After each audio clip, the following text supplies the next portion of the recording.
Friday night racing. On Off the Ball. And they're off. Brought to you by Horse Racing Ireland. Love every racing moment. Visit hri.ie.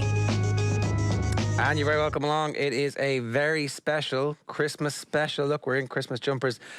Horse racing, remote roadshow with an all-star guest list. Joseph O'Brien, Barry Geraghty, Henry de Bromhead, Aine O'Connor, Patick Mullins, and of course Johnny Ward. Johnny, you're all dressed up, nowhere to go. Yeah, I'm not going to lie, we did go to the same shop to get the Christmas jumper. I was pretty sure we'd have bought the same one. It was 50-50. We could have been matching like a proper family at Christmas, Johnny. Yeah, but it's all for a good cause. Yeah, so we're dressing up in support of the Irish Cancer Society. We're asking you to wear to care, throw on a Christmas jumper, most importantly, donate. Wear what you want, right? But most importantly, stick your hand in your pocket, or better still, text. The Irish Cancer Society obviously had many of their fundraising campaigns cancelled due to COVID, so all donations will be appreciated. Search for Where to Care on justgiving.com and you'll find links to donate. You can also get involved by text, just to donate €4. Text WHERE, that's WEAR, to 50300. Each text costs €4, and the Irish Cancer Society will get at least a minimum of $3.60 from that. Christmas means racing. It does, yeah. On that score as well, I think racing really performed way above it could ever have expected with the Patick Mullins fundraiser sort of over the last, we'll say, year and a half. The money raised was quite incredible, and you know, the more money that we can put to that cause, absolutely the better. But racing people have shown that they're well able to put their hand in their pocket as well. Yeah, so we're a week out from Christmas, and then on New Year's Day we're actually going to have a special where we look back on some of the best interviews that we've done over the course of the last year, and obviously the tributes to Patick Mullins feature very prominently in that. But the amount of money that they raised was absolutely phenomenal, and it's only right that before we get into this that we do remark on that as well. But there is some top quality racing that we want to talk about over Christmas and the New Year. Leopardstown and Limerick festivals run from the 26th to the 29th, then Punchestown on December 31st, and then Tramore on January the 1st. Loads of Christmas and New Year racing to come. Get into racing at home, and the hashtag is every racing moment. Traditionally, Tramore on New Year's Day would have been off Broadway, and then over the last couple of years it's been like, well, hang on a second, there might be a Gold Cup winner in the midst.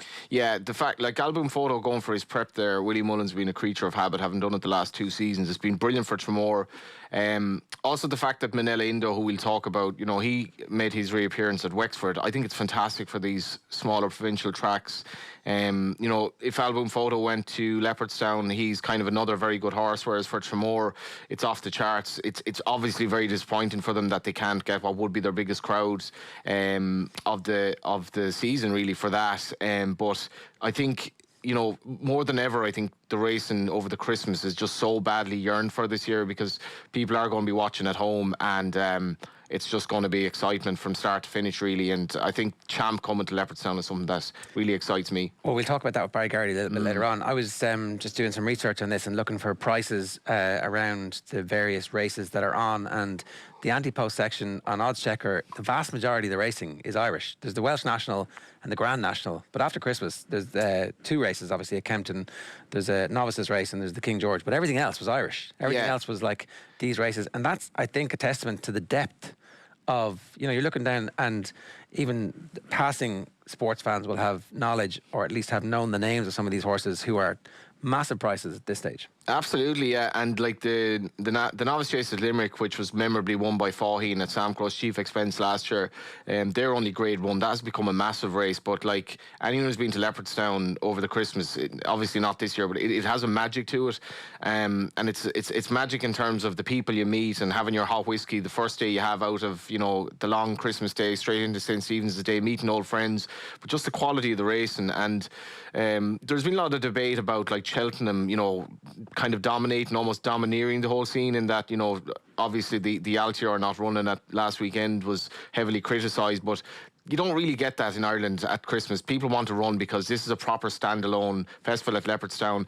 and if you can win that race at Limerick, you know you have a seriously good horse. Right, well, I'm delighted to say our first guest is with us now, Joseph O'Brien.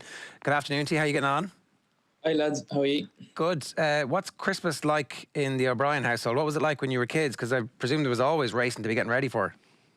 Yeah, well, I suppose when I was younger, not so much racing to be getting ready for, as I really, since Listerbrack's time, we wouldn't have had many runners over the Christmas. But always plenty of work to be done, Jar, plenty of horses to be exercised and all the different things. So we it's fairly busy as ever. That's a really interesting point that you bring up, Istabrack, straight off, because we were just chatting beforehand. Like, you obviously do have a sizable contingent of national hunt horses.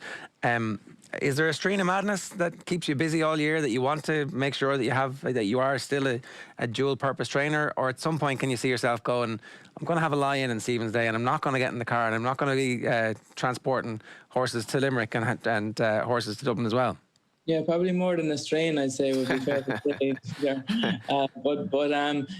Listen, I love the racing and the jumping, and very lucky to have a nice team of jumpers this year. Probably not the number that we would have had the last couple of years, but we'll still go there with some legitimate chances, hopefully. When you say not the number, Joseph, was that like on purpose, or is it just cyclical that it's just one of your quieter years? No, it would have been it's something that we looked at, and probably going forward, the jump string won't be getting any bigger anyway. But it's not something that I'd like to continue doing in the years to come, hopefully, but just not to the same extent, maybe. Does it exercise a different part of your brain? Is there a fundamental difference in how you think about those horses and how you place them, and the long term and the long form relationship that you have with them? Well, I suppose it's a different discipline, and there's different aspects to it, and the season and the form book is very different with the obviously novice statuses and the different things. So there is a different thought process, but ultimately you want to have the horses in good shape and healthy and fit. So the basics are probably the same, but there is different ways of achieving it. And that is something that you want to keep busy with, as opposed to at some point just becoming a single focus on the flat. Yeah, I think so, Jar. Really enjoyed it. Really enjoyed the national hunt, and hopefully we can continue to compete at a good level. It must be a love then. It must be at that stage where, because you could easily just row in and become a predominantly flat and keep occasional ones, but it must actually be a love of the sport and kind of a sense of joy that you get from being around it. Yeah, there's no doubt about it, and I suppose there's a great feeling of going to Leopardstown or wherever the bigger meetings are with a chance. It's a different kind of a feeling than going to. There's much more pressure on the flat. You're going there with a possible stallion prospect or something, and there's an awful lot more riding on it sometimes. And the national hunt is very enjoyable, and I've been very lucky to be supported by some of the biggest owners in the sport and have some very, very nice horses, and ultimately that's what it comes down to. On Stephen's Day, we were talking as well about this. It's a huge day for Limerick because they've got that novices race, and then there's a competing novices race essentially in Leopardstown as well, and everybody seems to enter their best horses for both. When do you actually, and what's the decision-making process about deciding where you go or where each of the individual horses will end up? Well, I would imagine a lot of those decisions will be made at the last minute at 10 to 10 or quarter to 10 on the morning of declaration, when you get an idea of who's going where, and you hear that X horse might have been declared in Leopardstown or vice versa, and then obviously you have to see what other horses the owners might have, and they might want to split them up. So you have to keep your options open, and those decisions you'll find will be made pretty much last minute. That is something that's quite intriguing as well. Like when you're trying to avoid other horses, so like, say, for example, The Real Deal, who, like, he won 3 or 4 in the bouncer recently, but he was ludicrously well handicapped. And when they run under penalties, it's kind of like other trainers, there's nothing really to gain from running against them, because you might finish second, get a few quid, but go miles up the handicap. How much does that come into your thinking, Joseph, where you do liaise with other trainers or other connections and say what's running where? Like, I might be kind of happier avoiding you if possible or whatever. Yeah, I say there wouldn't be much of trainers really liaising, and you wouldn't really be told if you did that. So, you have to do it in a more roundabout way, maybe.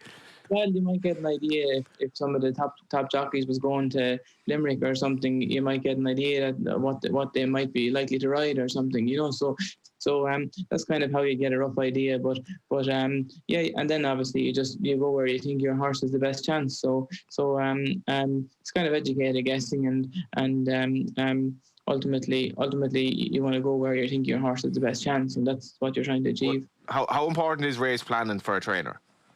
It's very important. It's very important, Johnny. I suppose it's very important. But I suppose a lot of them top horses and top novices kind of plan themselves a lot of the time. It's more the horses and the handicaps and the different races that you might target with them that takes a little bit more thought. The Melbourne Cup is just a case of turning up and winning it. Well, I suppose it's very, very hard to have a horse good enough to get into the Melbourne Cup, So it's like those big handicaps, it's hard to get into the races. So, ultimately, there's not much hidden ever from the handicapper in them races because you have to be nearly at the top of your powers to even achieve a place in them. It's probably time to reassure viewers that we will find out the 2021 Melbourne Cup winner before the show is out. But anyway, he's suitably coy on that. Are you already planning for next? Is it September or what? October, yeah. October, yeah. Like you must be. Obviously, you've got. I mean, I think that was the story this year. Was definitely around about this time, or even a little bit earlier. You were thinking, "Oh, that's a horse for the Melbourne Cup," in as it was 2020. So, have you different horses in mind for next year for the Melbourne Cup already? Is there? Yeah, I suppose they kind of plan themselves. Like I said, like those horses that reach that level, you want to be up probably into well over 110, probably 112, 13 to get into the race. So like if you can run to that mark up here, you're talking about winning a Group 2 maybe, or being competitive at the top level. So really those horses have to go and prove themselves at this level. At that level through the summer in Ireland, and then if they can achieve a place in the race, then you give them a shot because the prize money is so good. So really they have to prove themselves through the summer, and there's no big plot. It's try to get a high enough rating to get into the race. And then you take your chances from there. And at what point do you have that conversation with an owner? Because you obviously want to get them excited about the prospect, but you don't want them to get too carried away. So there's that management as well. It's like, look, this might be a horse that's good enough, and obviously they'll know as well from the how the horse is running. Are they coming to you saying, "Here, listen, come on, this is a Melbourne Cup horse, right?" Or how does that relationship actually work? Yeah, I suppose a bit of both. You always have to have a dream in this game. It's all about having something to look forward to and having a big target in the future. But then you have to be realistic as well.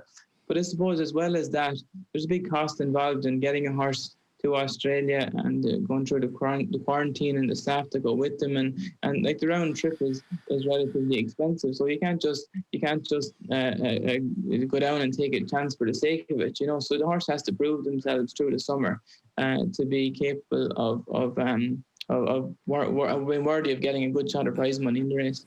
Presuming like normality is resumes the next back end or whatever, and you're back in Australia, you're there to cheer on whatever you run. Do you think like the Aussies will treat you with deep reverence, or will they be slightly more maybe what we think of Aussies in sports and kind of go like, could you please just stay at home? We'd like to win our race again. Yeah, well, listen, we've been very lucky down there, and we've competed with decent horses, and they've picked up a good shot of prize money over the last few years. But I think they're more than happy for everybody to come down and take part in the race, and maybe they might prefer if we finished 4th or 5th, but we'd be paying if they came up here. So we go down and do our best, and like I say, the prize money is great, and we're looked after very well. Beautiful diplomacy there. Absolutely. We were again just having these conversations about the year that it's been and how important it has been for owners, and just again that kind of that jigsaw of getting the racing back, keeping it going, keeping enough people able to be involved in it, and the role that the owners play in that. Could you talk to us a little bit about what that has been like, and how it's, National Hunt needs, it obviously has its big owners, and we know about them, but it also needs its small syndicates and groups of people who come together through a shared sporting love or a connection with schools or whatever, jobs, whatever, however they come. They're the lifeblood, particularly of National Hunt. Yeah, well, I suppose there's a lot of those people in the flat as well, but in both aspects of the game. But they're the people that have really paid the price this summer. A lot of your bigger owners, maybe don't live in Ireland, or wouldn't be seen at the races, only maybe at the bigger meetings. They haven't been affected on a huge scale on the day-to-day running of things. But the smaller syndicates and the smaller fellas that just like to go racing, and that's why they have the horse in training for the day out. They've really been hit hard through the summer and into the autumn, and going to be through the winter now as well. And there is people that's the reason they have their horse in training, and they haven't put horses back in training as a result. Because that's why they're in the sport. Say there was a horse that might have, like, I love going to Dundalk winter nights, and particularly if you own a horse, it's great crack. Like, it mightn't be for everyone, but it's a Friday night. It's lovely to go racing on a Friday night, but that was gone this year, so you didn't have your winter series going to Dundalk. And I think the plus side of this is, and it's the same for sport when it comes back next year and fans can go back to watch their football team or their rugby team, I think you really will appreciate it. That's the one thing as an owner, once the show is back on the road, hopefully maybe by the spring there'll be some sort of normality. If you can go in, cheer your owner, cheer your horse, and meet other owners and have the crack, you will really appreciate it tenfold compared to the 2020 that we've had. Yeah, I think that's true, isn't it? Yeah, there's no doubt about that, Johnny. And I suppose we've been lucky in a way that we've had sport to watch on television, because God forbid if your football and hurling and soccer and all the different sports that have been able to get back going, it's giving people something to look forward to and something to talk about. And luckily horse racing has done a very good job of getting back going and keeping everyone safe. Racing been amazing in that regard. Like, you've got like a small little segment of the All-Ireland football and hurling and how amazing that's been. Racing's been on the go nearly every day since June, and for the general sanity of racegoers to be able to watch that really has been amazing, because I think it's made lockdown vaguely tolerable for people. Yeah, and I hope there's going to be a benefit when everybody who started to watch racing and picked it up over that period of time when there was nothing else on actually end up hopefully going and seeing the racing in person. Before we let you go here, will you talk to us a little bit about some of the entries that you have? Is it too early to tell us, or do you have an idea yet where some of your more fancied horses will end up over Christmas? Yeah, we would have a rough idea. I suppose Fakir Dudari was second on his comeback run in Naas a couple of weeks ago. He'll probably go to Leopardstown. There's a chance he might run in the 3 mile race, I'd say. Stepping up and trip is something we've been looking forward to doing with him at some stage. And that's very interesting, Joseph. Will he stay? So listen, I don't know, Johnny. We always saw him as a horse that would be better when he went up in distance, but he'd probably in an ideal world like to be going up to 2.5, but he didn't have that option, so in Grade 1 company. So he might go there, and it'll be interesting to see how he goes. We have Larichberg there. He had his comeback run. He got a bit tired in Punchestown, but Mark was happy that he showed enough enthusiasm through the race, and he might go to the 2 mile race at Leopardstown. Then we have a few novices that will get split up in different places too. Larichberg, how much ability do you think he retains? Because it was just it was so unfortunate what happened to him. He was going into the Arkle with such an obvious chance, lovely progressive profile, and then obviously he got injured. Yeah, well, I suppose I didn't see much of the race the last day, Johnny. Yeah, no more than the rest of us, yeah. Yeah, but Mark was very happy with him through the race. He said he jumped well and felt good, and just got a bit tired with him. And the ground was quite heavy. He's not a heavy ground horse really, so he'll go to Leopardstown on what probably will be nicer ground, and I suppose we'll find out more then, But we'd be hopeful that he could get back to somewhere close to his best. How do you value how do you integrate the knowledge that you get from how the horse performs at Leopardstown with your plans for Cheltenham? Does it have significant impact on what you're going to do with the horse in March if it performs above or below what your expectations are at Christmas? Yeah, well, I suppose for sure, Jared, the horses have to perform well or up to scratch or up to at least where you think they will perform to in order to even consider going to Cheltenham, because I mean that's ultimately whatever happens in Cheltenham, that's the most difficult place of all to win. So they have to perform well, or perform at least up to expectations, and then you can, a lot of horses might go straight to Cheltenham. Some might have one run maybe in the Dublin Racing Festival somewhere around then before they go, but they have to perform up to scratch, and unless you have an excuse after the race, but they really have to perform well. Right, so I mean, it's kind of the old sports cliche of taking each race on its merits, but actually try and win now, try and win again, or perform really well in the Dublin Racing Festival, and then you're set up for Cheltenham, as opposed to this long form training of like only peaking for Cheltenham.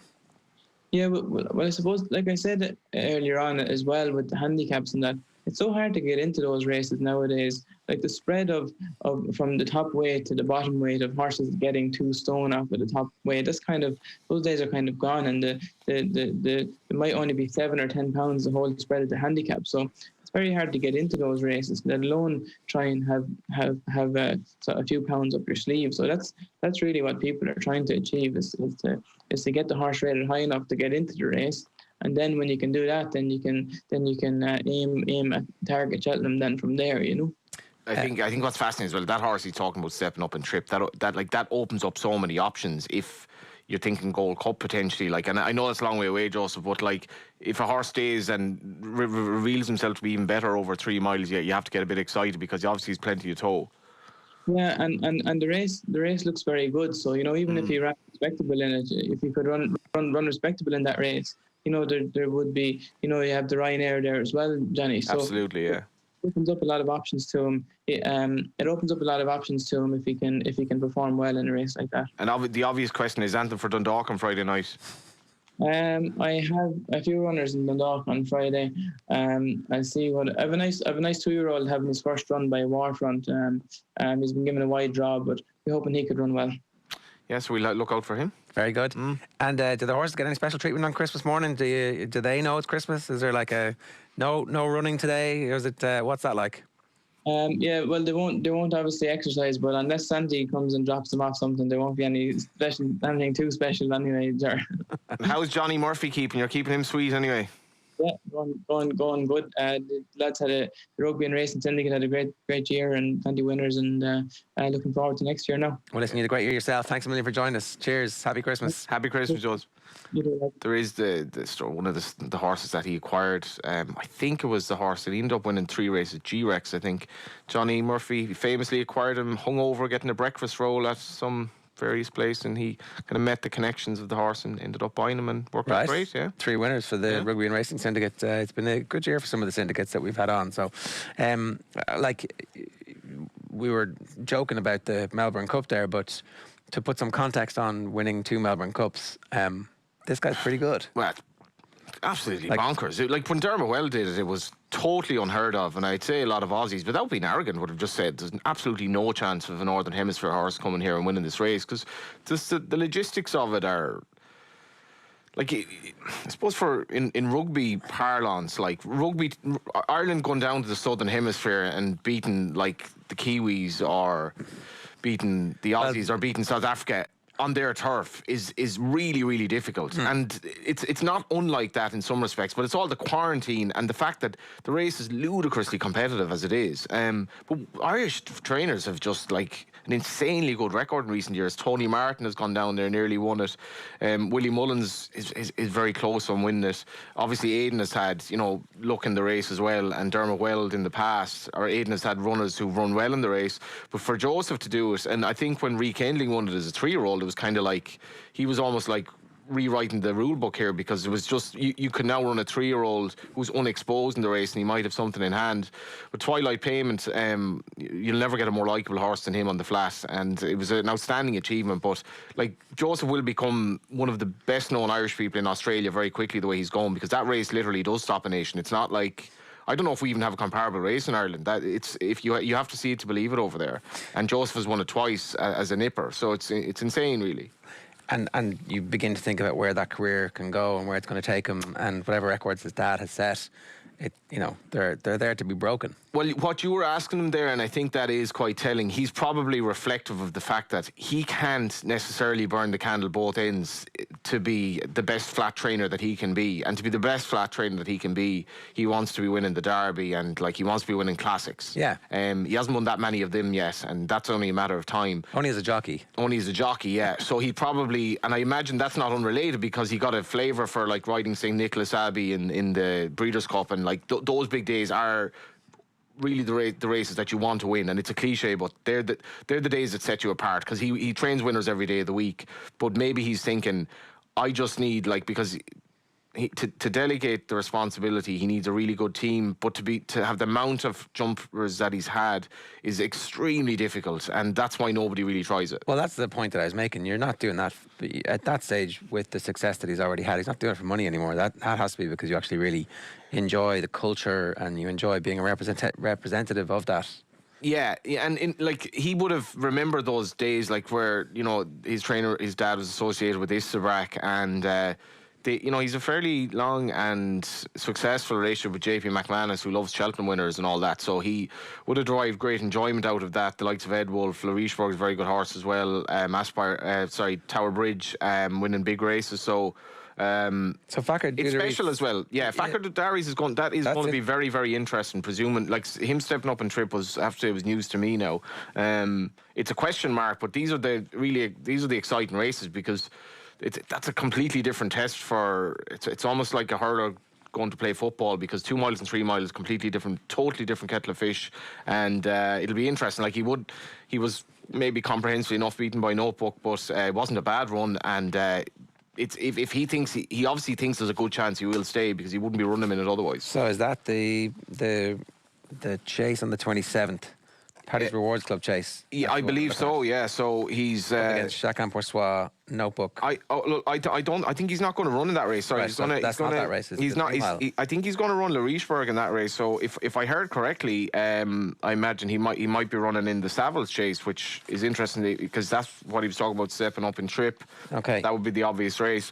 Now, what that means in terms of champ running or not, I'd say the great BJ Geraghty might have his ear to the ground on that one, but. That is shaping up to be one hell of a race. He's not priced in that race at the moment. No. 33s. You get worse bets than that, I'm telling you, because this is if he stays, he has serious speeds for that level. That's on the Monday to the 28th. Yeah. You see 33 to 1 there? Yeah, that's on odds checker before I came on. So I printed it, obviously.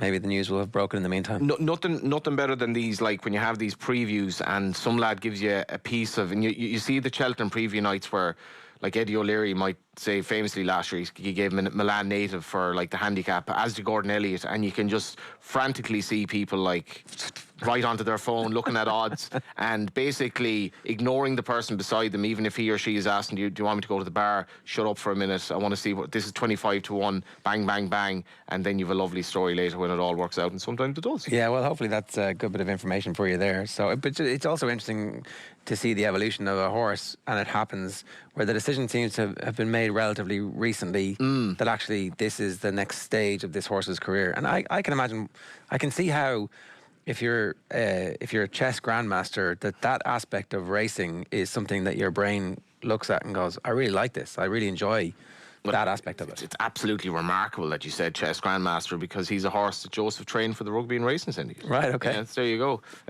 I think with that horse, he was well backed at Naas, and Notebook was sent off a price that made no sense to me. He was sent off 7-2, despite the fact that he was 5-2 favourite for the Arkle last year. This was like a 4-runner race against Cashback, Jingle and Fakir. And Fakir was very well backed and ultimately was quite well beaten by Notebook. So the implication is that, well, if he's going to be if he's going to come up short to that extent at 2 miles, we have to try something else here, because we're not necessarily losing faith in the horse. You will get much worse 33 to 1 shots than that. Right, and at the mention of champ, now is a good time to bring in Barry Geraghty. Barry, happy Christmas to you. How are you getting on? I'm very good, Sarah. How are you? Yeah, good.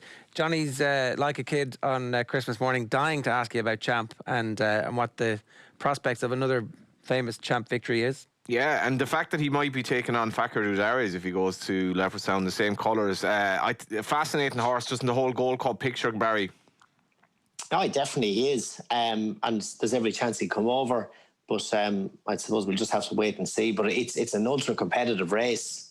And obviously all the Sun Lions farmers there with Allaho and Manila Indo. If he were to run at Leopardstown, how would the track suit him? Oh, it'd suit him well. It would, sure. He has a slight preference for left-handed and a stiff track. Kempton wouldn't be his place. And he's been good around Newbury. He's been good around Cheltenham. So he wants a stiffer track, and left-handed is probably slightly better than going right-handed. So it's a good option for him. And of all your kind of Christmas races that you're going to enjoy or otherwise, is that the one you'd be like, I wouldn't mind being there? Yeah, you could say that, but it's not having that effect on me as much as I thought. Now, I sat at home watching Epatante in the Fighting Fifth, and I came away after watching the race, and it was a great performance. And my wife Paula said, "Well, how was that?" As in, how did you feel? And it was only then I said, "Actually, no, it's fine. I never thought for a second, oh, I'd love to be there." So I think I've moved on. That was quick. I know, but it's been a strange year with all the lockdown. It's 9 months ago since I finished. So it's a time to sit and digest and take it on board. But it's sitting comfortably. So I think I was ready for it. I'd say as well, if it had been, if Christmas was mad surging crowds in Leopardstown and at Kempton, and you were sitting watching it going, there's horses that I know I was going to be on. Maybe it might have been more difficult, but probably this is, of all the times to call it a day, your timing was perfect. There's no doubt. It's made it easier. Watching Galway with no crowds, no atmosphere, no buzz, and Galway being, the highlight of the summer, if you like. So all those meetings have been much easier to watch. And, it's good racing, but it hasn't got the same buzz that there was. So it's probably made it easier. When you mentioned the crowds, I can't but think of a particular Barry Geraghty Christmas race. The same day, I think Archibald won the Christmas the Kempton Hurdle, but you rode Kicking King, and did a lad dressed as Santa Claus kind of try and cross the track near the finishing line or something in the middle of the race? He had a jumper just like yours, Johnny. He ran straight across the front. Yeah. Both of us making a show of ourselves, but yeah. He was going to come off worse if we were to have a little collision. So thankfully for him, he got out of the way in time. What's that meeting like? Because I've never been to Kempton King George Day, and I felt very sorry for them with the crowd situation. Obviously, with London going into that level of lockdown, they kind of Kempton was always going to fall. But it must be a great meeting to be a part of when you've proper, I suppose, when you're riding a proper horse like that. Oh, definitely. It's a great buzz. I went there last year. I rode Footpad for Willie in the King George. He was well beaten in the end, but he had a chance. And Epatante won the Christmas Hurdle. It's a great buzz, and it's, Christmas Day, you tend to just start zoning out at about 3 or 4 o'clock. You get a little bit detached from all that's going on, and your head starts drifting towards Kempton or be it Leopardstown. But it's a great meeting. Like Leopardstown though, Leopardstown was, as a kid, I'm going there and have always loved it. And there's obviously you won't have the crowds this year, but it's the first really big one. What have you been up to anyway? I'm in my gear just after riding work for Gordon there now, so I came in from that to so I'm enjoying that. I just do that once or twice a week, just locally, Colin Magners, which is only 10 minutes or less down the road from me, which is handy. So I have some nice youngsters as well. I've been working away with those. I've been busy promoting my book through Colours, which is going nicely. So it's spending time at home as well, because I've been a part-time dad for the last 12 or 15 years. Yeah, you've strategically placed the book over your shoulder. I was going to do a Father Ted like gag and say there's a bookmark on page 7 there, but I actually haven't started reading it yet, so it's on my to-do list. Getting great reviews. I was talking to a few lads who have read it, and you must be delighted with the reaction. I am, yeah. I'm delighted with how the book turned out. I knew when it went out, we're really happy with it. Couldn't have, done any more, given it any more. We got it out, everything that I wanted, So and it's only when you go through it that you start realising, that where the story is, and you start reliving things and going into detail, and because so much stuff gets blocked out of your mind, especially the bad days. But she said, no, it was great, and it's going well, and it seems to be well received. Did that help with the whole retirement process as well? That you can't just in a book, you can't just go celebration, celebration, celebration. There has to be a bit of drama. There has to be a bit of jeopardy. You have to relive those bad days. And it's like, actually, you know what? I don't really want to volunteer for the bad days. The great days were sensational, but in the life of a sportsman, there's a lot of losing. There is, yeah, but losing, I never had a problem losing. You know, you can finish second and give the perfect ride and run a great race. You can ride the winner and give a shocker. So it's, you know, you have to be happy. Annabelle Fly was second to Alvin Photo in the Gold Cup. Brilliant run. Couldn't have got another ounce out of him. So you take defeat. You have to take defeat. Well, it was the injuries when reading through the first draft, and I knew I was going to retire that spring. So it was early March or February, and I'm reading through the draft and going through the injuries thinking, yeah, it's probably about time to walk away now. So it probably, in a way, I'd say it's given good closure. It's interesting as well. Like, I'm not just the whole. This shouldn't be obviously anywhere near an issue with racing, but just the whole rugby and the concussion thing. Do you get worried, like, when you think back, what did I put my body through, and like, will I be grand going forward, and how lucky I am to get out in one piece? Well, it seemed okay, reasonably okay. Probably other people would say different, but yeah. I'm a good enough shape, I think. But sure, I wouldn't swap a day of it. I loved it. It was brilliant. It was, young lads grow up wanting to be footballers, wanting to be golfers, rugby players, whatever. I wanted to be a jockey from the age of 11 or 12, and even probably younger. You dreamt of it. So no, I lived the dream and I loved it. I wouldn't swap a day. I'd take all the bad ones for all the good ones. I think that what's actually quite strange is that if you have that notion of your parents, like, would you let your kids, would you like him or her to be a jockey? Racing actually doesn't look the worst option at the moment in terms of, like, and there's so much on safety in terms of the helmets and all that. Yeah. And in fairness, Barry, that's probably something that you did see through your career. The difference between when you started and when you finished in terms of diet, physical education, and just the strength of the material that you were wearing to keep you safe. Oh, everything improved. Equipment improved, but the change in lifestyle, diet, well-being. We rode to be much older. There was very few got to 40 when I was starting out. 35 was an old man in the weigh room then, 20 years ago. So it has all evolved, and as you say, equipment, everything. So things are moving forward all the time. But it's field sport, and no matter what field sport you're in, there's an element of risk for anyone who takes part. The one thing that has happened, you talk about there about all sports getting better, the Maldini project that allowed Maldini play until he was about 40, that science started to come in. At the end of your career, you really benefited from that. You won massive races because you were able to retain enough fitness that it wasn't a significant issue, but you had the experience to be able to work with horses that lesser experienced jockeys wouldn't have been able to get to the finish line. And, I'll never forget the explainer you gave to us after Cheltenham this year. Like, what a way to get to go out. Almost no sports people get to pick a time where you've just had a moment of everything coalescing, your knowledge, your fitness, the occasion, and to go out at that point is it's a phenomenal achievement, really, to be able to manage that. Yeah, it wasn't by choice, the timing. I knew it was that spring, but obviously with the way everything happened with COVID and racing shut down, and looking back on it, you couldn't ask for a better way to finish, because otherwise it was going to be Farias at Punchestown, which would have been brilliant. But Cheltenham is obviously the Olympics for us every year, and they've had such a good week. You couldn't ask for a better way to sign off. And I'd been through the mills with everything over the years, and it's nice to finish. And even when I announced my retirement, there was some journalists said to me they didn't see it coming, and I was thinking, well, you'd seen it coming for a few years before that. So it was nice. It was nice to surprise them. Was that Johnny by any chance? No, I wasn't. I fairly called rubies, but you did, yeah. He wasn't very happy that night. In fairness, I don't think you should underestimate getting out. Like, if not alive, getting out in one piece. Oh, it's incredible. Like, it was like Gary Rogers this year, his fellow Meath man. Like, he basically went out after playing in a cup final against Arsenal, and I was kind of like, this is a good time to.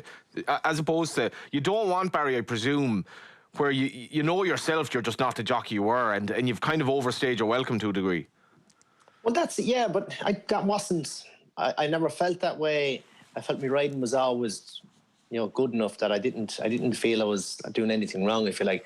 But with the amount of injury I'd had, you're kind of thinking, do you know what? Maybe this is time to because you took it for granted you get out in one piece, but it's not necessarily the case. So, I felt the time was right. How much more do you want to win? At what risk? At what cost? Yeah, and the reward all of a sudden becomes less at this stage, having already won everything. The Irish Racing Hero Award at the HRI Awards was this week as well. And look, I know you don't get into this for individual awards, but at the end of a career, something like that, where the entire racing industry comes together, and it's a celebration of you and your life and your family, and your kids are just about old enough to fully appreciate it. That must be a little bit special too. Oh, definitely. It was lovely. And they caught me by surprise. I was doing the interview. It was obviously pre-recorded, and I'm chatting away to Gary, and next thing the kids are coming in, and I'm thinking, oh, don't come in the middle of the interview. But obviously they were coming in with the trophy.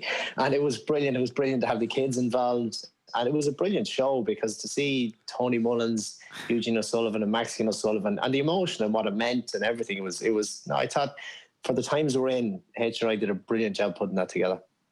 Yeah, I think the Tony Mullins one was like he saw Paddy Keogh coming for the corner of his eye, and he's like, what in the name of Jesus?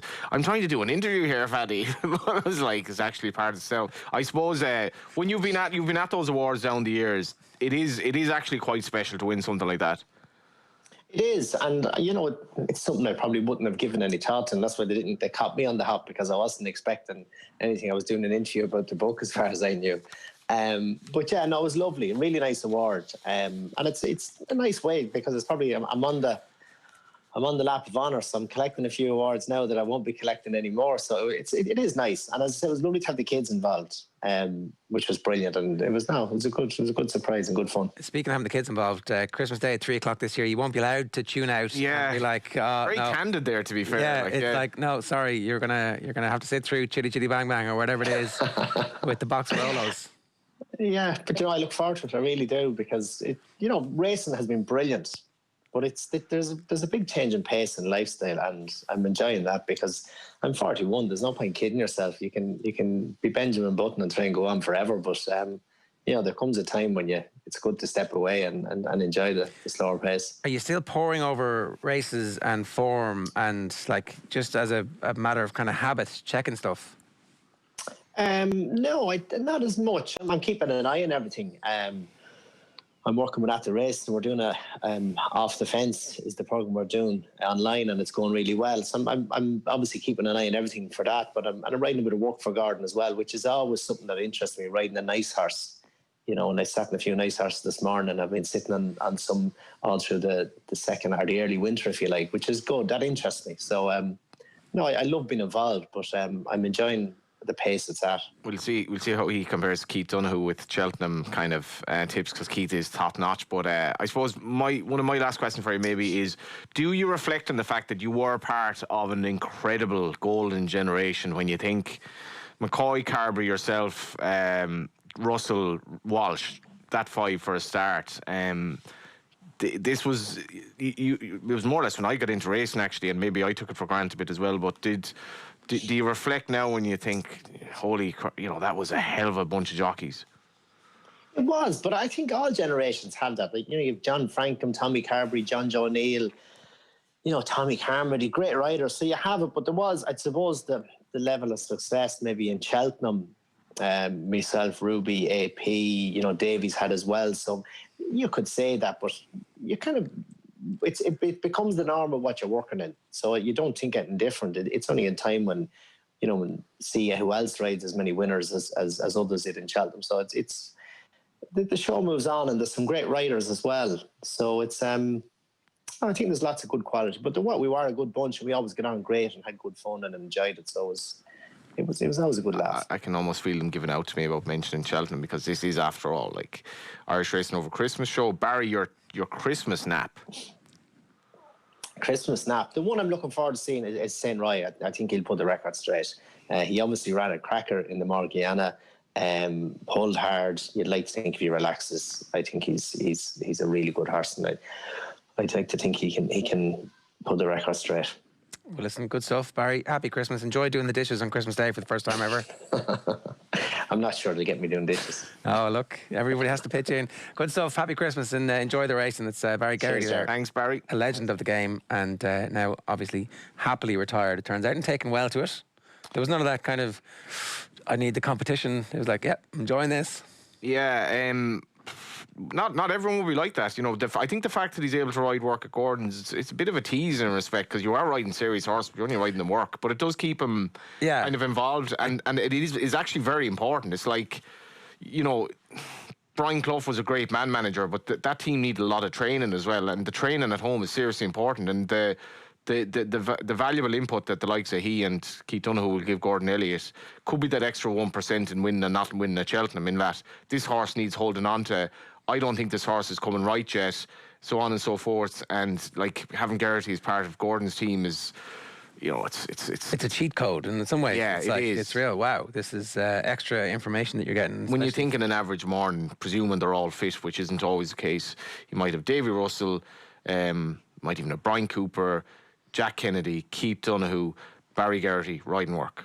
It's not bad. No, it's not. Right, some top quality racing coming your way over Christmas and the New Year. The Leopardstown and Limerick Christmas festivals, they both run from Stephen's Day through to the 29th. We're going to be getting into some of the races a little bit later on as well. Then, of course, Punchestown on New Year's Eve, December 31st. And then New Year's Day, it is Tramore on January the 1st. With loads of Christmas and New Year racing coming up. Get into racing at home.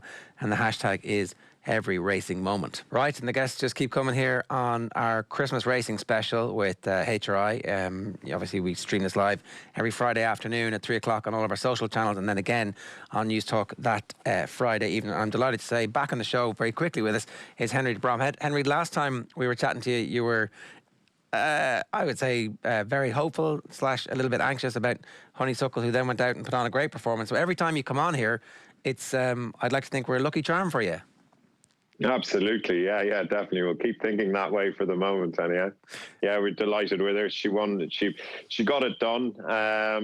Probably, obviously, not as impressively as she has done in other races, but great to do it, and delighted with her. So, what's your assessment of a situation like that, where you think there's still a little bit more?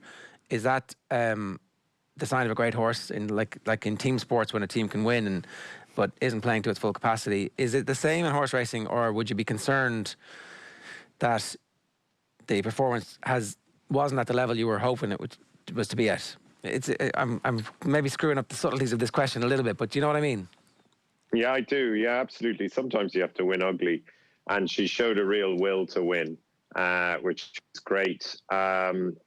Rachel said she took a little blow after the third last, so fitness-wise she'll improve plenty.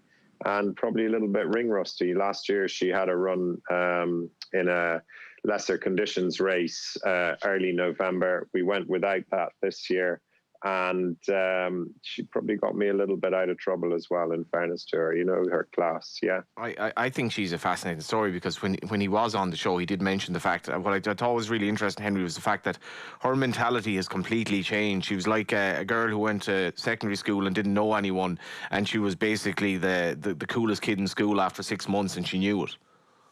Yeah, that's it. It's very true. Yeah, absolutely. And she got the job done, and that was kind of it. She's kind of racing like that as well, isn't she? In that, like, she's kind of almost like she's saying at the end of her races, "I'm in charge here. I know what I'm doing." Yeah, absolutely. The way they quickened down to the second last, like, she picked up really well, and they'd gone no gallop, obviously, or they hadn't. Like I say, she won, you know, and I suppose sometimes you just have to do it that way.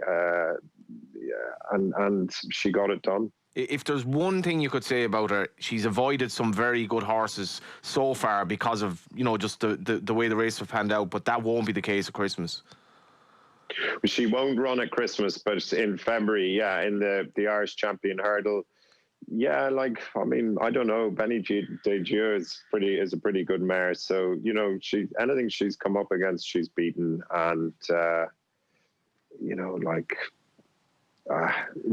mean, she keeps doing it. So hopefully that'll continue. And you seem to be implying that she will come on a bit for February. I think so. Yeah, I think so. She, as I say, she took a blow there just after the third last.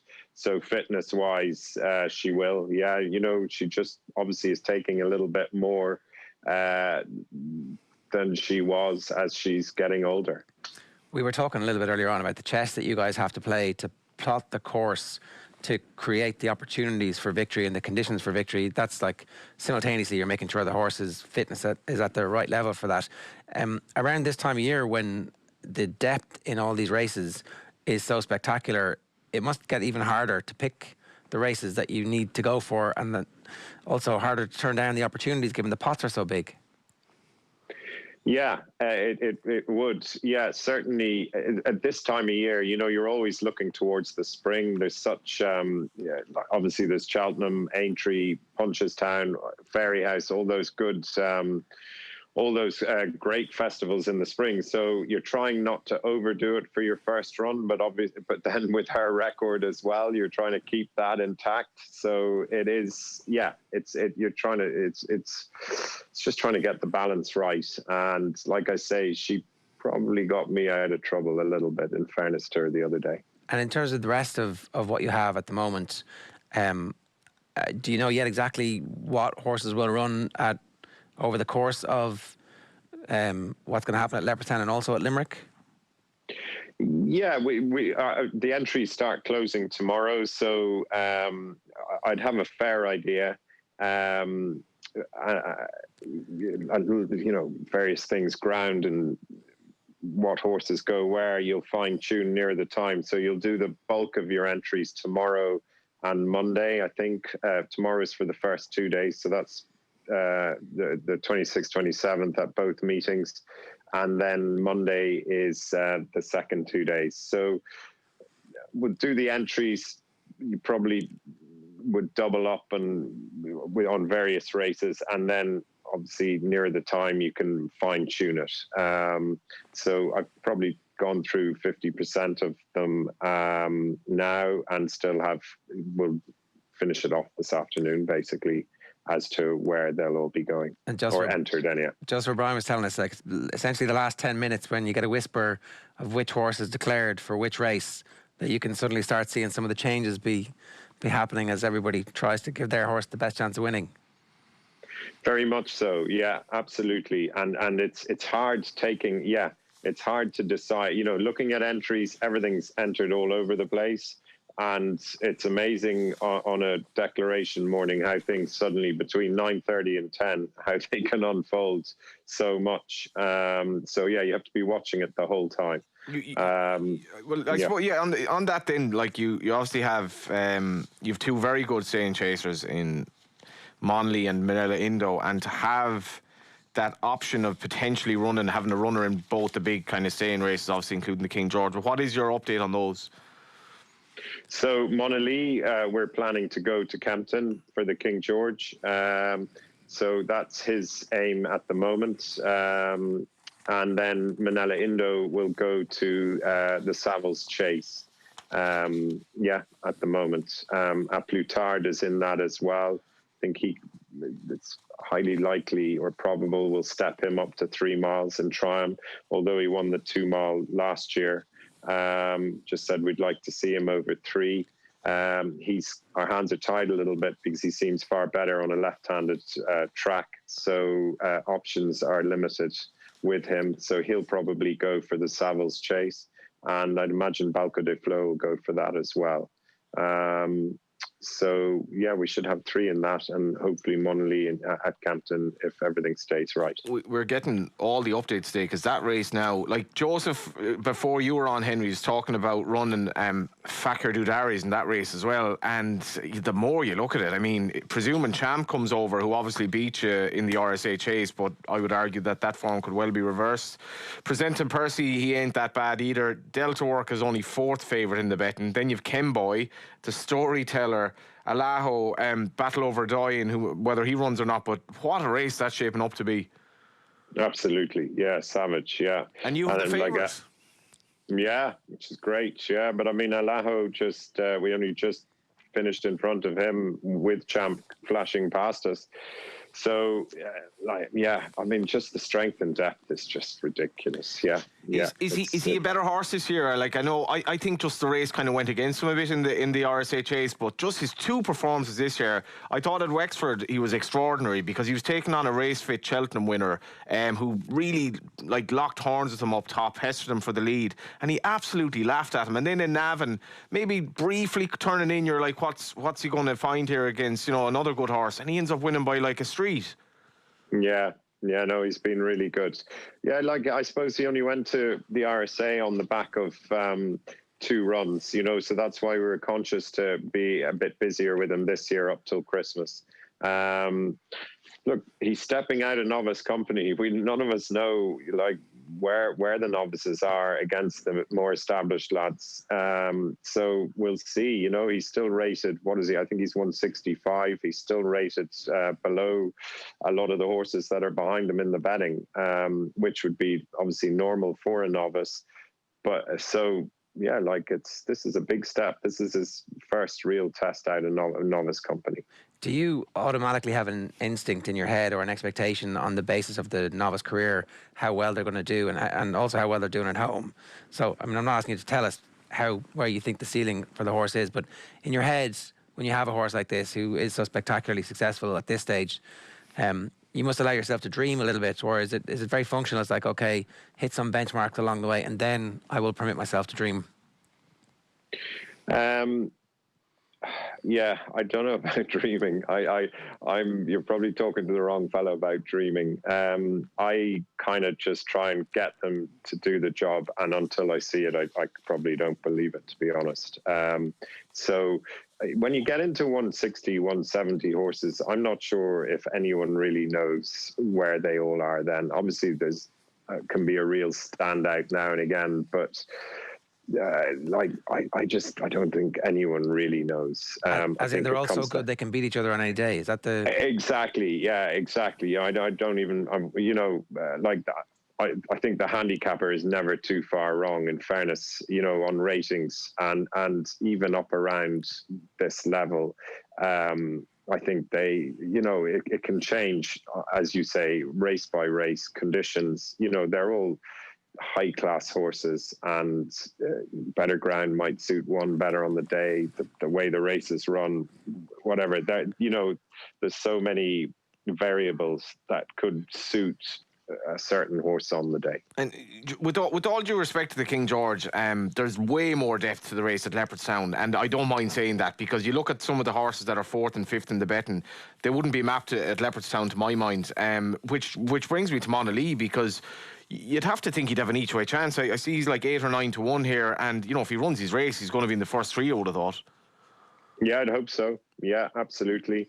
Think he should love it over there, and the track should suit him. Plenty of jumping, and we were going last year, and then his first run was a bit deflating, similar to this year, but we're kind of used to it at this stage, and then just with all the talk of the horses over there and what we were going to be up against, we decided to veer it and go to the Savills Chase, which probably looked a harder race in the end. Yeah, we're there this year. Nothing's going to put us off. We're going, and that's it. So yeah, looking forward to seeing him. He's a brilliant horse, and he's probably been unfortunate not to win more Grade 1s than he has. He's only beaten a few lengths in the Gold Cup in March. He seems in great form now. He seems to just take his first run nowadays, and that's fine. Yeah, so roll the dice and see. Do you know who likely rides him? I think Rachel will go. Yeah, I think Rachel, she's more, without saying 100%, but highly likely she'll go. Yeah, the Grade 1. There's a pointer to itself. She's not going to be in Leopardstown on the 26th if Henry's prediction's right. What are the actual Christmas logistics like for getting a horse ready to go on Stephen's Day in a massive race? Like, Christmas Day sounds like a normal work day if that's the case. Yeah, absolutely. Well, the horses, he will have gone. They'll leave on on Christmas Eve. And I think Put the Kettle On will probably go for the Desert Orchid Chase as well the following day. And depending on ground at Leopardstown, we might have one or two others. But I think those two will go. They'll go on the 24th and stay over there. Obviously, I presume Rachel will go over the morning of the race. And then for us, yeah, it's a normal day for us. Now we try and get everything done as obviously as well as possible, as quickly as possible, to try and get everyone home a bit earlier, and then back in the evening just to feed up and check legs and everything. So it's a pretty normal day. I'd probably finish a little bit earlier in the morning, and then Stephen's Day is pretty busy as well. Usually there's 3 meetings. Down Royal isn't on this year, so that makes it a little bit easier. So we've just Leopardstown and Limerick, but yeah, you need your lorries and your team of people to go to various places. So yeah, it's all pretty frantic at the start. Yeah. What's on your Christmas list this year? My Christmas list, in what sense now? All of the aforementioned horses winning to be a start. Yeah. Oh, sorry. Yeah. Well, that would definitely help. But yeah, look, just get them, try and get them there in one piece, and hopefully have a bit of luck. And look, you'd never hope to win all of them, but if you could get 1 or 2, you'd be delighted. It's so competitive. It's where everyone wants to win, and this is the country we're in. It's incredible, the standard of horse in the country. But if the mare is like the coolest girl in the class, where's Put the Kettle On? Because she just never stops amazing me in terms of what she does in her own kind of determined way, really unheralded where she's come from. She might be the one that surprised the teacher, maybe, I guess. Yeah, she'd be the one down at the back of the class that you think isn't listening all day, and then suddenly gets great results. So yeah, and the one out that you're having to stop her sneaking out of school, basically. Yeah, she's a real messer. She's great. She's got a great attitude. She's tough out, and she's boxed her way from tipping away in rated novice chases during the summer, and. Yeah, she's just a great mare. She's great attitude.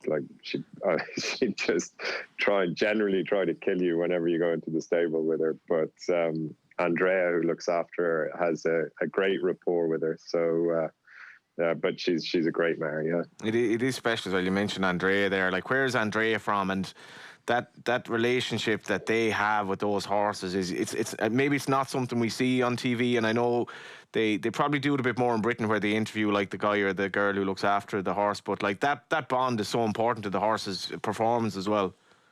Yeah, absolutely. She gives her an apple every day, so yeah, so I think I need to start doing that as well, because whenever I go in there, she turns her hindquarters to me and she's just threatening to kick me the whole time. So it's good judge of character. Yeah, that's it. Yeah. I wouldn't like to see her if she saw you with that jumper on coming into her, Johnny. Enough about Ger. What about me? Hey. I don't know. It's spectacular that you've all from just these are all really good contenders, really proper chasers. I suppose what you always wanted to be. Absolutely, yeah. Like I say, we feel very lucky to be where we are. We've got great support from our owners and great team of people working with us. We've got some lovely runners for the meetings, and fingers crossed we get a bit of luck. We've Aspartar there, Notebook. There's just the lads in the stairs chase. Just need a bit of luck. Notebook, I thought he was brilliant at Naas, to be honest with you. I think Joseph's horse we spoke about was probably quite well fancied, and he won really well. How big of a test is this, without asking a pretty obvious question there? Oh yeah, it's massive. The lads like Chacun Pour Soi has a savage reputation, and he's rated, what is he? Is it 8 or 10 pounds higher than us? I'm not sure. So, but again, you're into those 160s, 170s. We're a grade 1 horse, and we just go and take our chance and see how it unfolds. Our lad has a great record around Leopardstown. He's in mighty form, and that's it. You know, we'll take our chance and see. Is it okay just to ask for something else, maybe left field that wouldn't be running a Grade 1 or something for punters to look out for? It's certainly okay to ask. I'm trying to think. I'm bearing in mind I'm probably one of the worst tipsters around. Thought Kavanagh's Corner was good with Emma Toomey in Ferry House the other day.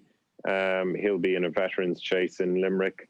Look, we've plenty there going with that. He's just off the top of my head. Like, we've plenty going with chances. Yeah, look, we'll see. There's plenty for maiden hurdles with some really nice horses there. And the one I tell you will get beaten, have no doubt, you know, but there's plenty there, and we've been aiming towards this time of year. So hopefully we'll get a bit of luck. Well, that is good information. Yeah, Kavanagh's Corner wouldn't be the worst one to look out for sure. Enjoy whatever little mini break there is for those few hours on Christmas Day, and then I hope you're a really successful week the following week. Thanks a million for making so much time for us. Thank you. Thanks very much. That's Henry de Bromhead there. This is our Friday night racing remote roadshow Christmas special. We're in Christmas jumpers. It's for a good cause. It's for the Irish Cancer Society. Remote roadshow. You can text WEAR, WEAR, to 50300, and that'll donate €4 today. It's our Wear to Care initiative, and obviously the Irish Cancer Society have had to cancel a lot of their fundraising initiatives because you know what's going on. So no need to remind everybody. Henry wasn't having the jumper. I mean, I'm sure, look. quite happy, and it's the first Christmas jumper I've ever bought. Well, it's yours is a little bit better than mine. Yeah, I'm genuinely thinking of possibly wearing it to a restaurant soon, just to see if it gets quite the same reaction as Put the Kettle On would have given it. Put the Kettle On is going to Kempton. She's going to Kempton for that novice race. Like, Rachel Blackmore is going to Kempton for the. Yeah, I think that's you can't not back Monley each way in that race. If you're having a fiver each way this Christmas, he's basically, if he runs his race at the very worst, he'll be in the first three. And like, I know he's taken on horses, won the race twice, and it probably will be very hard to beat, but it's not there's not much depth to the race. As I said, if he were running in Leopardstown, he probably would struggle because it's so deep. But yeah, I think Rachel going there is, granted it's the King George, but like, she will be giving up some good rides, no doubt whatsoever, at Leopardstown. So yeah, take the hint. And Henry's I wouldn't say he's pessimistic, but he would be cautiously optimistic about his horses. I think by his standards, he was shouting from the rooftops there actually about his horse. I think he's very happy with them. If I'm going to read into anything, I think if you have a few quid in his horses, a little, maybe some sort of an each way lucky 15 for the big races, you won't go far wrong. Right, but we all know the best racing is not at Kempton. It's actually right here in Ireland. Some top quality racing over Christmas and the New Year. Leopardstown starts on Stephen's Day. Limerick starts on Stephen's Day. They both run until the 29th. Then you've got Punchestown on December 31st and Tramore on January the 1st, with loads of Christmas and New Year racing coming up. Get into racing at home. The hashtag to follow is every racing moment. Now, I'm delighted to say Aine O'Connor and Patick Mullins are with us for the final part of the show. You're both very welcome. Patrick, I might start with you. So, Stephen's Day last year, you won a race on Faugheen. You won it so well, they've named the race after him. Yeah, like it is one of my favourite memories ever. You know, it was one of the few races I can remember being nervous beforehand. I went down to it unaccepted earlier in the day, and I had to wait around for a bit. And just, you know, obviously he hadn't jumped maybe fantastic on his first start. You know, he was going novice chasing at quite a late age. He was stepping up into a Grade 1. And but like, just in the race, everything went to plan. He jumped from fence to fence. He made one mistake. You know, Sam Crowe joined us at the top of the hill, and we were cranking it up all the way down the hill into the straight. And I was trying to see who was going to crack first. And once we got into the straight, and Faugheen is seen the second last, he just attacked it and left Sam Crowe for dead. And when we landed at the back of the last, the roar, just the noise, the wave of sound that hit us. I haven't experienced anything like it before. And all the way back up in the parade ring, and in the parade ring, the Limerick crowd just gave us a fabulous reception. So it was it was definitely a magic day in my life anyway. Well, there's one thing I do give out about is that we don't have You give out about a lot of things, Johnny. I do, but we don't have, if you just let me finish there, Patrick, admiring that map of the world of all the places you've been behind you. But if there's one thing in racing that has changed, we don't have as many people roaring horses home as we used to. But Patrick Faugheen in Leopardstown and Limerick, he was like a throwback to another era. It was. The only other time I've heard it was when Hurricane Fly won his last race in Leopardstown. I remember he got a very similar reception. But it's just those older horses are the horses that get it. You know, they have to have been around for 5, 6, 7 years. They have to have been at the top, have lost it, and come back. And that's the connection that Faugheen has with people. You know, that's his story. When he started his career, he was winning all around him. He wasn't as popular as he is now, after his trials and tribulations, and that's what makes him such a popular horse. It's the humans who can relate to that as well. They're like that. Maybe they're getting on themselves, and they're like, you can still do it, and you can come back, because it's like everybody loves a comeback king.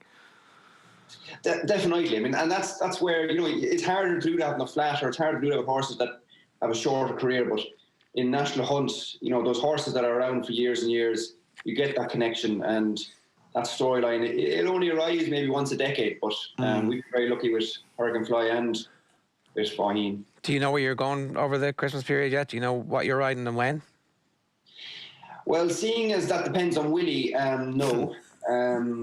I could be in Limerick, I could be in Leopardstown. We have horses entered in Kempton, so what I've learned is usually don't ask any questions and just wait and see the decks, and then you won't be thinking you're going anywhere you're not. But I mean, for example, last weekend it was 10:30 on Friday morning when we sort of realised that Shacken and Min were both going to run, and we all kind of assumed Shacken probably go straight to Christmas. Willie decided otherwise, so Paul then had to make a decision whether he was going to ride Min or whether he was going to go down and ride Shacken. He decided to go down and ride Shacken, and it was probably after 11 o'clock before I found out I was riding Min, and that's just the way Willie works. It's all very last minute, but it seemed to click into place for her more often than not. And from your perspective, do you need more time, less time analysis at this stage of your career? You've obviously got reams of experience, so you're probably confident enough to get up on anything knowing what the lay of the land is supposed to be for that horse in that race. Yeah, like sometimes the less time you have, the better. I'd never sat on Min at home. Like we'd been in the Curragh on Tuesday. I'd actually ridden Allaho work against Min. Paul had schooled Min and a few of the others on Thursday, so I haven't got to sit on him. But with horses like that, you know, an experienced seasoned campaigner, you don't need it. Now, the likes of Faugheen, I had given him a school last year, and that was a help, because when I schooled him, I'd realised about how to ride him down to a fence. So it depends a bit on the horse, but with a novice it might be more important to have sat on them, but with those older horses it's not as important. Okay. Anya, what's your crack over Christmas? What do you know what you're doing yet? No, I'd be happy to just have a few rides, to be honest. I think I have 1 or 2 lined up, but not really sure yet where or when or what exactly I'm riding. And how's that to get ready for? It's grand. I'm quite lucky that I don't have to worry about weight or anything, so I can claim off bottom weight tomorrow if I'm told today. I don't need to worry about anything like that, so I can still eat away over Christmas and prepare. I'm going to hopefully Ascot on Saturday, so I have to do the 5-day isolation, get back Sunday, then isolate for 5 days. So I'll hopefully be able to ride by St. Stephen's Day. Well, tell us about Ascot.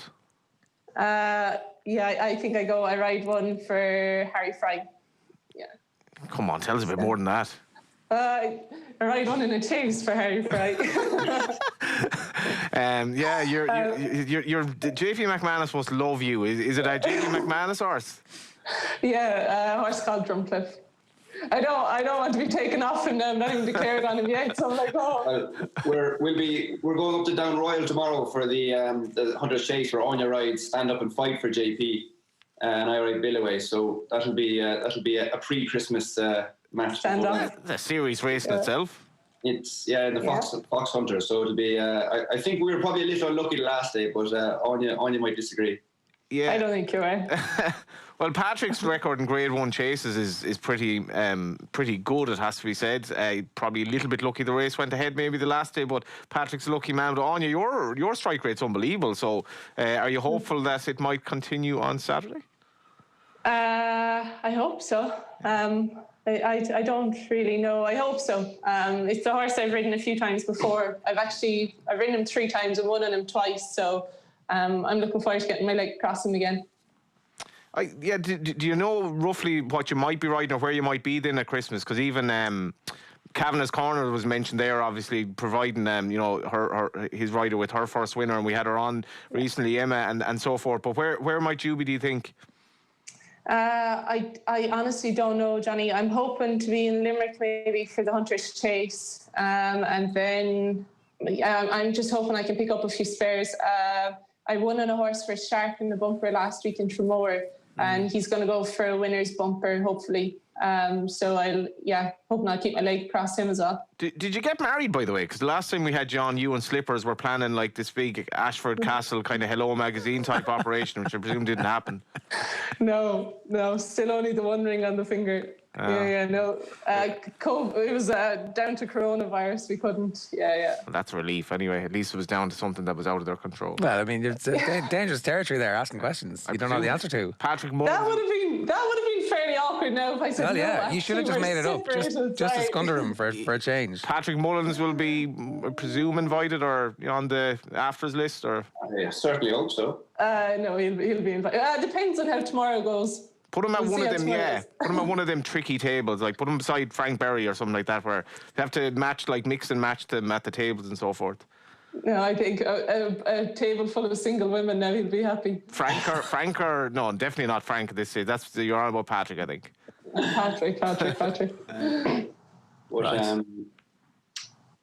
Anyway, moving on. Yeah, please. That's going to be a good wedding.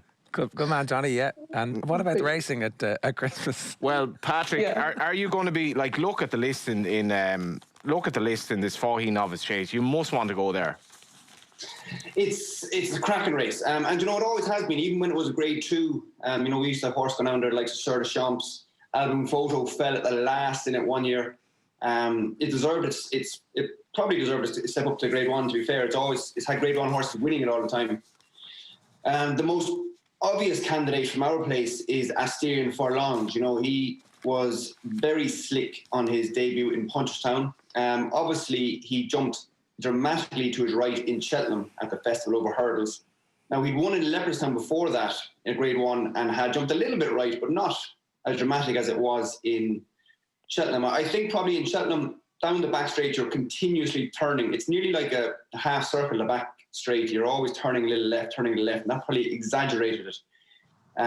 Whereas in Leopardstown, when it was just a straight line down the back straight, it didn't seem to be as much of a problem. So he did jump to his right at the last 2 in Punchestown, but again, not terribly. And for me, you know, he ticked all the boxes. This is going right-handed. He handles soft ground.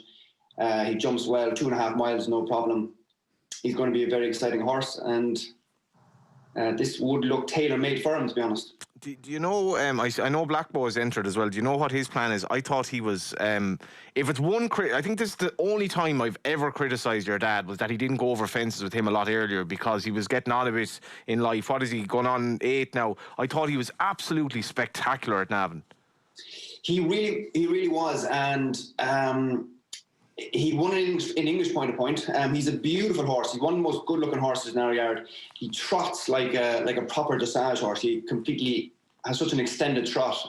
It's extraordinary to look at. He was just disappointing last year as a novice hurdler, and he got a bad fall one day, going to maybe beat Captain Guinness, maybe just be beaten by him, and it just seemed to knock his confidence a bit. But since we schooled him at home, he was electric, and the way he jumps, he's probably more of a 2-miler, because just let him at it, let him, you know, when those horses, if they really jump quick and jump slick, if you're trying to take them back and give away the ground that you're making over fences, you're not playing to their strengths. And a lot of those stowaways, even though they look like 3-milers, they're actually more, you know, a lot of them are 2.5, 2-milers. I mean, Champion Fieldwood is probably more of a 2-miler. And this fella could be something similar. I imagine he'll be sticking to 2 miles for the moment. Will he go to Leopardstown, do you think?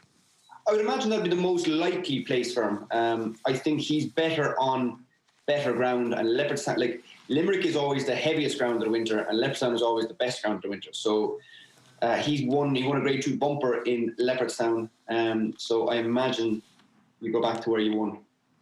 Look, again, from the outside, I'm wondering, I see the same horses entered for the novice chase in both Limerick and Leopardstown in the same day, and what goes into the decision making.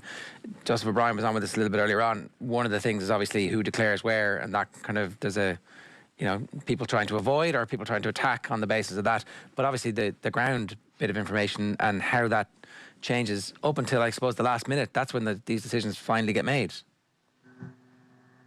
Yeah, I mean, like you said, you know, people are probably going to be trying to duck and dive on Vial a little bit. But these two races, one is 2.5, one is 2 miles. 2 miles on good ground compared to 2.5 on soft ground. There's also a 3 mile race later on the week on good ground. So you're trying to split them up. Then you might be thinking about jockeys. I mean, Willie was always very keen to have Ruby on certain horses, so he might, like Willie's not afraid to run 2 or 3 or 4 horses in one race, but he might keep 2 apart so he can have Ruby on both of them. That's probably the same now with Paul. So, and then you want to see how they work, how they scope. Owners might, owners come into it, the likes of JP or Gigginstown back in the day, they have their horses, so they're trying to give themselves the best opportunity of winning as many races. So that all has to be put into the melting pot as well. And that's probably why Willie doesn't make any decisions until he has to, because then until all the ingredients are definite, then he makes a different decision. All the available information. Yeah, like I think that, to be honest, Patrick, that race that Ken Boy is in, to me looks like it is going to be one of the deepest renewals we've seen. Just even on the show today, listening to a couple of horses that I didn't even expect to run it, just adding to the allure of it. And what sort of chance would he have? Obviously would have to reverse form and present in Percy, but he did run a bit fresh in his first run back. I mean, look, he clearly blew up on his first run back. He settled great and he made one or two mistakes, but he hasn't seemed to have recaptured his form from 2 years ago just yet. 2 years ago was that particularly dry winter, and perhaps that played a part in why he was so good that year. But we're happy with it at home. Even last year he was behind Delta Work and presenting Percy at various times, so he's going to be up against it, I think. Manila Indo is probably the one to beat. He's had 2 runs. He's a younger horse. He's improving. So he's going to be hard to beat. Champ might come over. I think Leopardstown will suit him because in Leopardstown there's only 2 fences in the last 5 furlongs. Say if you were in Punchtown, there's 4 fences in that time, where there's only 2 here. So I think that probably suits him because he's not the most natural jumper. And then Delta Work and presenting Percy set a very solid standard. So it's a fascinating renewal. Anything else yourself? You've ridden some very nice bumper horses of late as well. Yeah, we've had a great spell with the bumper horses. Reality Check got beaten at Fairyhouse, and I thought he was very, very good. So I was kind of wondering, Jesus, does that mean the rest of them aren't maybe where I thought they were? But to be fair to Reality Check, I did manage to get Fernie Hollow and Appreciate beaten on that weekend last year. So I think he'll probably turn up in Leopardstown this year at Christmas. I think we might go for the 2.5 mile bumper with him, same as Appreciated, and I'd be giving him another chance. I still think he could be one of the top bumper horses. And then I'm not sure we'll have much for the winner's bumper. A lot of the horses that won recently, the likes of Take Tea, Brandy Love, Kill Crut, we'll probably wait until after Christmas for them. There's good bumpers there in the springtime, like at the Dublin Race Festival, and we're probably looking towards Cheltenham with all of those as well. Kill Crut, you could come back, but he's quite a light-framed horse, and I don't think we want to rush him or be hard on him, so we're just probably going to give him a good, easy time and look for something after Christmas. Those 2 bumper horses, or those bumper horses you meant from last year's Appreciated and Fernie Hollow, will they turn up, do you think? Yeah, well, I mean, there's definitely races for them there. There's also the entries today for the Lawlers, the Lawlers race in Naas, so that's a possibility as well. But we have loads of novices. Blue Lord is another one who could go up to Leopardstown. He was very impressive. Well, he wasn't very impressive in Punchtown, but I thought it was a very good performance because he's a completely new horse into our yard, and we weren't sure what to expect. But I think there's a lot of improvement to come from him. So if Blue Lord turns up, he's worth keeping an eye on. Anya, we had you in, I think it was almost exactly a year ago at this stage, and we were talking to you about your work with race and then also juggling that with your career as a jockey as well. It's obviously been going sensationally well in terms of finding the right balance and managing your time properly to the point now where you're winning the ladies' standings at the moment. So how did you manage to get that right? What was maybe it's the bounce from appearing on Friday Night Racing, of course. That's a real. Yeah, I was actually laughing this morning because it's probably exactly a year ago since I've been on, because it was the time I crashed my car, I hit the sheep. So that's I was driving in extra slow this morning, not to have history repeat itself, keeping the sheep safe on the car. But it's fine. I spend my time kind of living out of a bag. I've got 4 different bags in the back of my car that I'm pulling clothes from and flying in and out of work. So I'll ride out in the mornings, come into work at 9, have a shower, get into the office, and then about 11:30 I could end up going out to ride another bit of work. So I end up taking early and late lunches and kind of working through lunch sometimes to get racing. But at the moment it's working. Thankfully, I can balance both. They're very good to me here in race. They allow me to do both. And yeah, it seems to be going well. At the moment, we have junior academies on. So I have 10 kids outside. I'm in the office at the moment, and there's 10 kids outside waiting for me to hurry on to go out and show them the horses. So I do a bit of everything. Right. And it's kind of a good thing for everybody to see you doing a little bit of everything, because it turns out in racing, and particularly in National Hunt, you kind of need to do a bit of everything, right? Well, as an amateur, you do anyway. I, at no stage, was busy enough that I could just have that as my full-time job.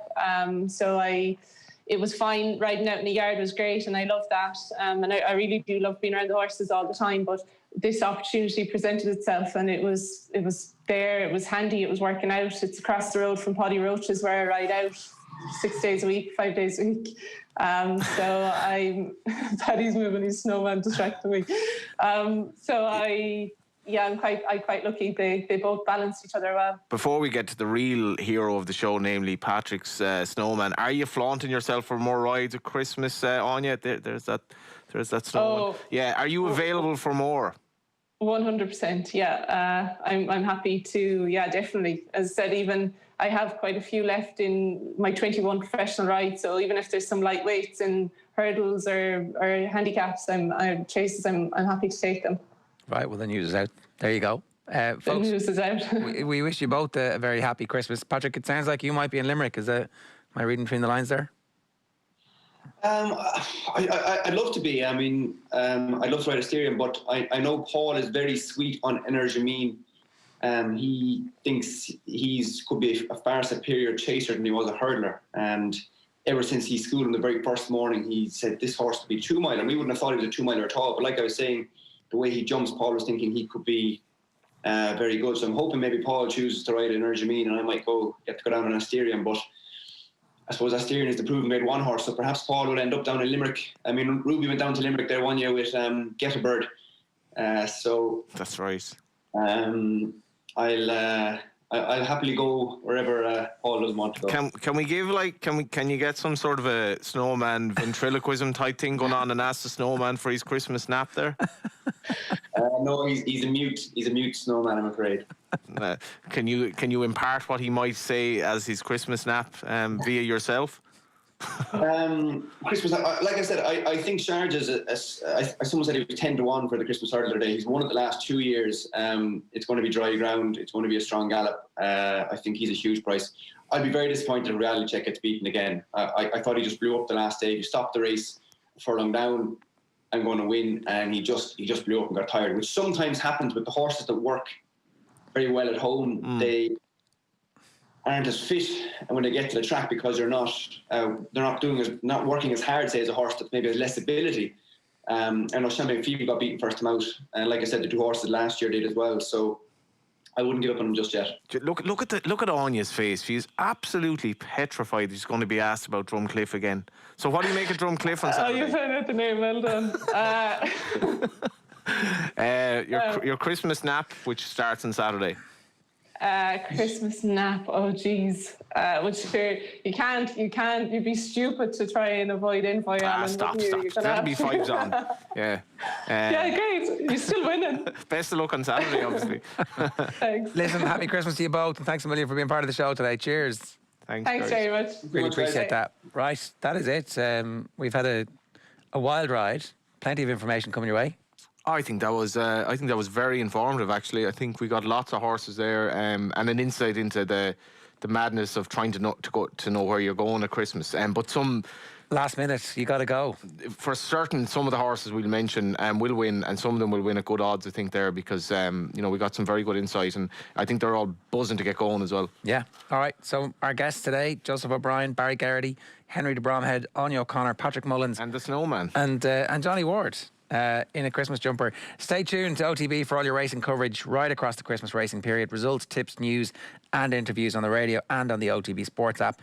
And on New Year's Day, we're going to bring you a 2-hour best-of featuring all the very best racing content that we've done across the year. As for the next couple of weeks itself, you've got the Leopardstown and Limerick Christmas festivals from the 26th of December to the 29th, then Punchestown on December 31st and Tramore on January the 1st. Hopefully next year we'll be at all of these.